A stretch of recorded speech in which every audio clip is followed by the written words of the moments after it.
جو گانے سننے والے ہوں گے نا، جو روح کی غذا کہتے ہیں، قیامت کے دن داور محشر کے سامنے ذلیل ہونا پڑے گا، کانوں میں سیسا پگھلا کے ڈالا جائے گا۔ قابل لعنت آواز موسیقی کو کہا گیا ہے۔ موسیقی کے بارے میں ہوا جو اس حال میں مرا کہ وہ گانے سن رہا تھا، میرے نبی فرماتے اس کا جنازہ بھی نہ پڑھو۔ اچھا، مدینہ میں ایک گویہ تھا۔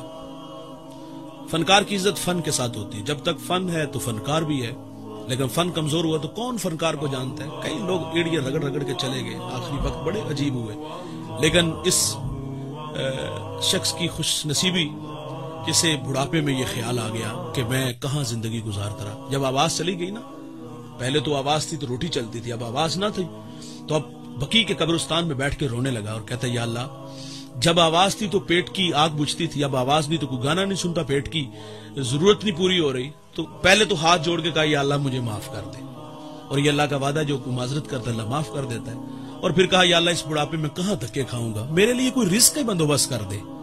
سنیے گا یار، حضرت عمر رضی اللہ تعالیٰ عنہ مسجد نبوی میں ماہو استراحت تھے، خواب میں آواز آئی عمر بقیع کے قبرستان میں میرا بندہ مجھے پکار رہا ہے، اس کی مدد کو ننگے پاؤں ننگے سر دوڑ لگی ہے، قدموں کی آہٹ سنی، گویے نے پلٹ کے دیکھا تو جناب حضرت عمر تھے، دوڑنے لگا، اور کیا کہتا ہے اللہ آج عمر کے غضب سے بچا لینا، دوڑنے لگا تو آواز پیچھے سے بڑی پیاری ہے، رکو، خود نہیں آیا مجھے کسی نے بھیجا ہے۔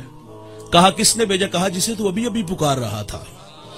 وہیں بیٹھ کے جی بھر کے رویا کہ ساری زندگی اللہ تجھے بلائے رکھا، آج پیٹ کے لیے آواز دی تو نے عمر کو میری مدد کے لیے بھیج دیا۔ ایک چیخ ماری، جان جانے آفرین کے سپرد۔ اس کا فخر ہے کہ حضرت عمر نے اس کا جنازہ پڑھا اور اپنے ہاتھوں اس کو قبر میں اتارا، اس کی قبر پہ مٹی بھی ڈالی۔ تو بھائی جو معذرت کرے گا اس کے لیے معافی، اگر جو معافی نہیں مانگے گا، میرے رسول نے فرمایا کانوں میں سیسا پگھلا کے ڈالا جائے گا، فرمایا مر جائے تو اس کا جنازہ بھی نہ پڑھو۔ قابل لعنت آواز اس موسیقی کو کہا گیا ہے۔ یہ روحوں کی غذا نہیں جوان، روحوں کی غذا ہے تو وہ اللہ کا قرآن ہے۔